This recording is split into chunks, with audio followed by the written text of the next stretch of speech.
The movie starts with the narrator introducing us to the characters, two millennials living the city that never sleeps, but sleeps around a lot, New York. Their story being much like many other modern-day love stories, on a dating app called Meet Cute. Wendy Brinkley, who isn't looking for anything serious after a recent heartbreak, swipes right on Milo Marks, who is pretty much looking for true love. But Milo is no stranger to the modern dating world, Meet Cute being just another app in an entire folder on his phone dedicated to dating apps. Though the two have nothing in common, they end up matching on the app because of their similar pretend modern dating ideologies. And thus begins the story of love, in the time of hookups and ghosting and situationships. Milo and Wendy meet at a cute little bar in the West Village that Milo found on the internet, and they instantly hit it off. Their conversation flows, and the chemistry between them can be seen in the way they can both make each other laugh. Milo tells her that whenever he meets a new person, he tends to make up a fantasy version of them in his head, but then realizes that their real version is nothing like his fantasy. And more often than not, he ends up not liking the real version at all. Wendy tells him that it sounds like Milo idealizes and then devalues a person, to fit the narrative in his mind.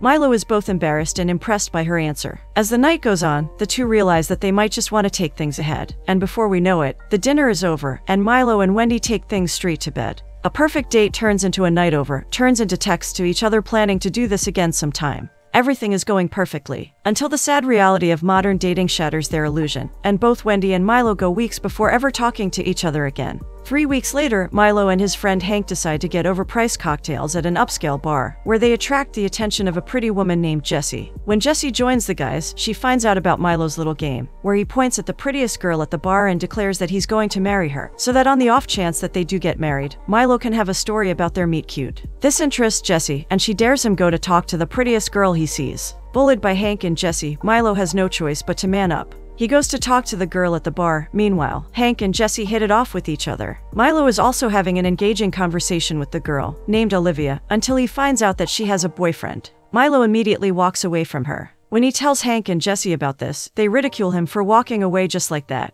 Soon, Olivia joins the group and calls Milo out on his behavior as well. Milo explains that he only walked away because she said she had a boyfriend, and he's not looking to be just friends with someone right now. He'd rather have something more serious. Later, while going back home, Hank decides to call Jessie instantly after parting ways. Milo thinks it's a bad idea to do so, but Hank is relentless. He calls up Jessie and leaves her a voicemail explaining that he enjoyed their time together and would like to take her on a date. Milo thinks that Hank's move was seriously psychotic, and he would never call a girl that soon after meeting her. But then, as if the city's trying to talk some sense into him, Milo starts seeing signs across the billboard screen. Milo can't help but relate them to his situation with Wendy, since neither of them restarted their conversation. Days later, in a different part of New York, Wendy and Jessie are sailing on a ship while talking about the age-old topic, exes. Turns out that Jessie and Wendy have been best friends since college. Talk about it being a small world. Jessie tells Wendy that behind every disappearing person, there's an ex. Wendy groans in frustration, telling her how she hates everything about an ex. She hates being one, and especially hates having one in the picture. That isn't something anyone would like, Wendy. Back on the app, Wendy is saved from becoming just another ex when Meet Cute reminds her to reach out to Milo and make plans. On the other side of the city, bored and lazing on his couch, Milo checks his Instagram, only to find on Wendy's stories that she and Jessie are friends. And just then, Wendy texts him, in all lowercase, asking to meet up ominously. But when he meets her, Milo finds out that Wendy's reason to have been so ominous is even more absurd than her text. Wendy offers him a friends with benefits relationship, but Milo immediately says no to that. Though he's glad Wendy didn't call him to tell him she's pregnant, Milo refuses her offer at once. He tells her that if he goes down this road, he is sure he will fall in love with her. But after a tactful approach of persuasion, Wendy manages to get the answer she's looking for, and then offers Milo a contract which she took the liberty to draft. The contract states a set of rules the two of them are obligated to follow. Wendy proposes that, for every night that she spends at his place, Milo will spend 2 at hers. Though it doesn't seem fair to Milo, he agrees to the conditions, only once Wendy adds cuddling to their list of clauses. In the end, before signing the contract, Wendy makes it perfectly clear to Milo that the words, "I love you," said in that particular order in a romantic manner, will be the end of their contract together. Milo agrees to her condition, and voila. The two shake hands, sign the contract, and begin their non-love story. But they hit a speed bump when neither of their two friends gives them a positive response on this. While Hank warns Milo that this is going to end poorly for either one of them, Jessie takes Wendy through the made-up perfect relationship that she thinks she's getting into, and tells her that while everything might seem perfect according to their contract for a while, there will come a time when one of them will develop feelings, and the whole thing will blow up. But both Wendy and Milo defend their plan.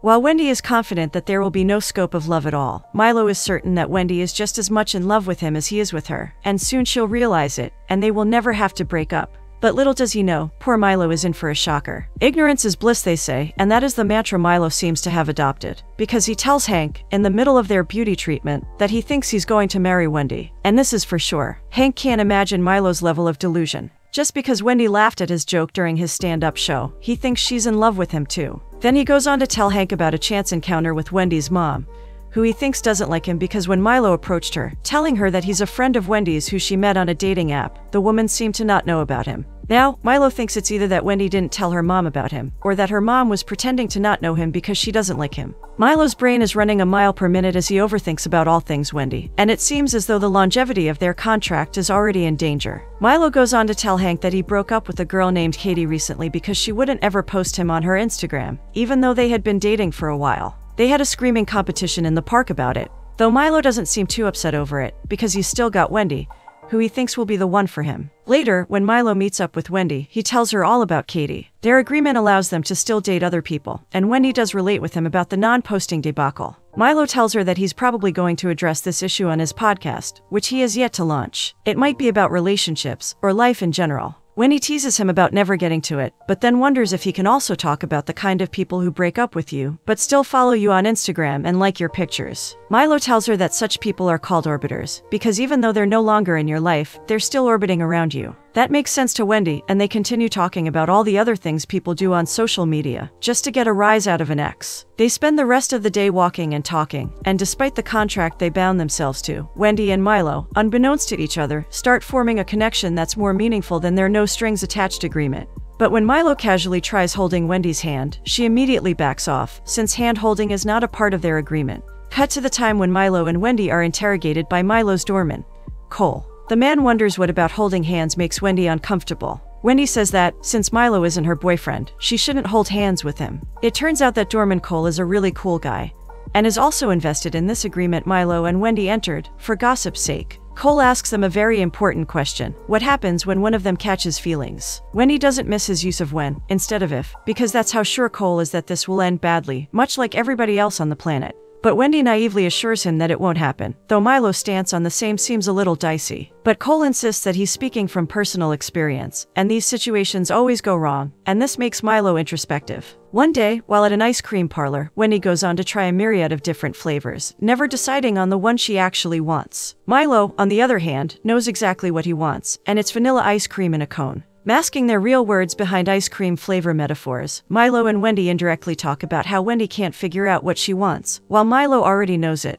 Wendy thinks he's boring for picking out the vanilla flavor, when she would rather try every flavor there is, simply because they're available. Milo calls her out for never being able to commit to one flavor, and Wendy orders a triple flavor ice cream just to make a point. 3 avoided. What are we? Conversations later, Milo wishes he could be the flavor that would make Wendy happy. One day he shoots his shot, telling Wendy that she makes him a better person. Wendy outright scoffs at that, telling him that he doesn't do the same for her, and that is why their agreement works so well. She suggests if he wants to find the one, he should probably stop looking in the same places for her. Milo disagrees, but drops the argument. Later, after ending a fun dinner with their friends, Milo announces to them that Wendy just told him that she's considering moving to Los Angeles. Milo's childlike behavior irks Wendy, and she calls him out on it. As the two continue to argue, like any normal couple would, Jesse and Hank notice that, for people who claim to not be a couple, Wendy and Milo sure fight like one. When Hank tells Wendy that his ex just moved to Los Angeles as well, and he can help her connect with her, Jesse gets jealous, and a passive-aggressive argument breaks out between them. Seeing this, Wendy and Milo feel relieved, and also boastful about how they never need to deal with this stuff. Jesse walks out in anger, and Hank, having no choice, follows her to make things right.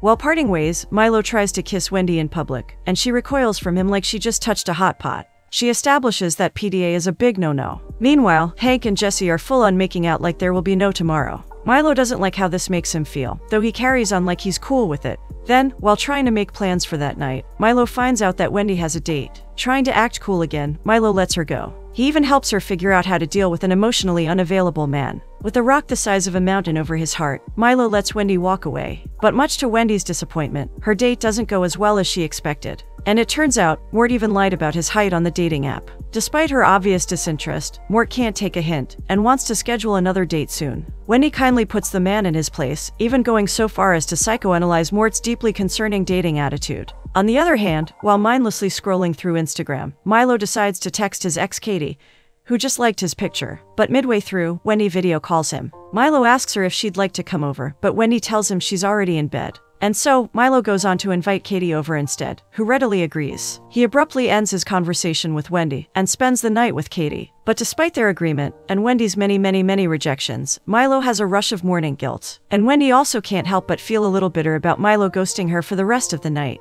While there is trouble in this paradise, on the other hand, Jesse and Hank are getting ready to take the next step in their relationship. Just after 2 months of dating, the two are ready to move in together. Meanwhile, at a plant shop searching for suitable plants, Wendy and Milo have an awkward run-in with one of Wendy's exes, Bradley. Turns out this is a guy who ghosted Wendy because he wanted to date himself for a while. Wendy is all over the place, asking Milo to act cool, unlike his usual self. When they meet the guy, they're surprised to see that he's now engaged to a woman who looks exactly like Wendy. This hits Wendy in the ego pretty badly. Later that day, Wendy creates a folder in her phone with the pictures of all the exes she's ever had, and reminisces how she has always been the heartbroken one in all her relationships. To make sure it never happens again, Wendy changes her dating app bio to "not looking for anything serious." While on a different screen with no new matches, Milo makes a life-changing decision and deletes all his dating apps. Down on dating, both Wendy and Milo decide to visit Tompkins Square Park, notoriously famous for being New York's prime breakup spot. They relieve their tension by mocking couples who are breaking up with each other. Feeling a little better about their terrible dating lives, Milo tells her that he hates how easy it is to break up with someone now. Just drop a text with a sad emoji face, and it's done. This is why Wendy has a breakup text template that she uses for such occasions. But Milo would rather someone just ghost him, instead of offering an explanation. He seems pretty accustomed to getting ghosted, and tells Wendy that every time he's liked someone, they've ghosted him, and at this point, he's accepted that he might just be single forever. Wendy doesn't like him saying this, and goes on to appreciate him for being smart and kind, and funny and passionate. She assures him that he will be just fine, and her compliments put a big smile on Milo's face. While at a restaurant with Hank, Milo and Wendy unconsciously act very coupley with each other. It's like a natural thing to them now, and Hank observes this with keen interest. He points out that something's different in their relationship, and that they're more into each other than they were before. But Wendy and Milo laugh it off. Neither of the two is ready to accept it for what it's really become, a real relationship. Instead, they tell Hank that they seem to have upgraded their contract to a freelance relationship now, but it's not exactly like a real one. Only the benefits, no cons. Wendy goes so far as to make wallet-sized copies of their relationship agreement. She even makes one for Milo, and has it laminated. Seeing all this, Hank knows for sure that these two are on a collision course, but he has better news to share first. He announces to his friends that he's going to propose to Jesse soon. Later one night, while chilling on Milo's couch and eating takeout food as they usually do, Milo suggests something to Wendy. What if they became girlfriend and boyfriend? Wendy's response to that is dismissive. She thinks Milo is joking at first, but Milo seriously suggests that they should become exclusive with each other. When it dawns on her that Milo is serious about this, Wendy pulls away. She doesn't want to mess up the thing they have right now, and if Milo's serious about wanting more, then Wendy suggests that they should maybe stop everything. That is when Milo says to her the words, "I love you," in that exact order. The one thing that was forbidden in their contract. And Wendy laughs it away. She doesn't think that Milo really loves her, because Milo loves everything. Her refusal to accept his love makes Milo realize that Wendy is afraid to let herself be loved. Wendy doesn't think that it's fair of him to say that. She goes into detail about how being in a relationship will make them grow further apart, because of all the unmet expectations that will start to pile up. And there will come a time when Milo will grow to resent her, and they'd eventually have to break up. The fear is evident in Wendy's words, but even so, she refuses to see it. She rejects Milo's heartfelt confession, despite his promising her that they could actually be happy together. The two reach an impasse. Weeks pass by, and Milo and Wendy both deal with their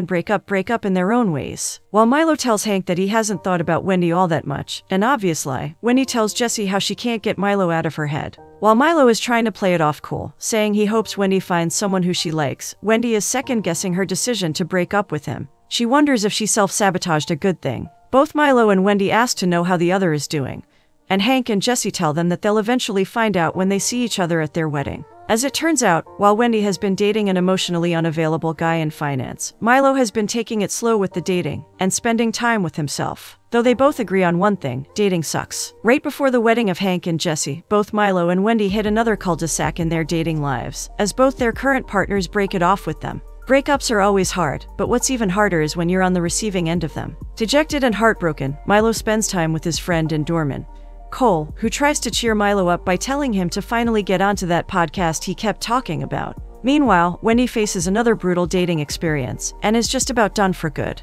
The thoughts in her head attack Wendy, and she wonders if it would have been better to just be with Milo than deal with the never-ending cycle of bad dates. Hopeless, sad, and desperate for company, Milo goes through his contact list, texting exes that never quite made it, to see if they'd want to hang out. But all poor Milo gets is rejection. Even Katie is now seeing someone else. One autumn evening, Wendy gets a text from Milo saying that he misses her. While she misses him too, Wendy hesitates to text him back. Despite the heartbreak, Milo tries to power through. He tries every trick in the book, giving himself a pep talk and spending time with his friends, but nothing works. And the same with Wendy. No other guy that she goes on a date with comes even close to making her feel like how Milo did. One day, Milo goes shopping for supplies with Hank, and they marvel at New York's ability to provide. As they shop around the small bodega, Milo wonders what made Hank think that Jesse is the one he wants to spend the rest of his life with. Hank tells him that he never thought that much about it, and that he and Jesse aren't the type to overthink things. Milo wonders how two overthinkers make a relationship work, thinking about his situation with Wendy. When Hank asks if Milo is going to reach out to her, against his wishes, Milo says no. Meanwhile, a heartbroken Wendy roams the streets of New York, missing Milo. One day, she arrives at Milo's building and runs into the doorman. About Cole, by the way, we soon find out that Cole is the reliable narrator who has been taking us through Wendy and Milo's modern romance this entire time. When Cole spots Wendy circling around Milo's building, he stops her. At first, Wendy tries to play it cool, evidently making a fool out of herself. She then gathers up the courage to ask Cole if Milo is home, and Cole lets her down easy by telling her that Milo just might be seeing someone. With a heavy heart, Wendy turns around, and Cole tells us that he flat out lied to her. Something awaits Milo and Wendy at Hank and Jesse's wedding. Before the event, we return to the bar they first met at. Here, we see that it's not Hank who's hyperventilating, but Milo. He's nervous about seeing Wendy after all this time. Finally, Milo and Wendy see each other during the ceremony. After a wonderful and romantic ceremony, when all is done, Milo and Wendy lock eyes with each other from across the room full of happy people, and they remember all the good times they shared. Wendy finally realizes that she made a mistake, and as they come together, she tells Milo that she misses him. Milo returns the sentiment as well. Wendy tells him that she wants him back in her life, and it doesn't take Milo a second to accept her proposal. Wendy promises that she's done trying other flavors, because now she only wants one. The two confess their love to each other in the middle of the dance floor, and amid the love around them, they reunite with the true love's kiss.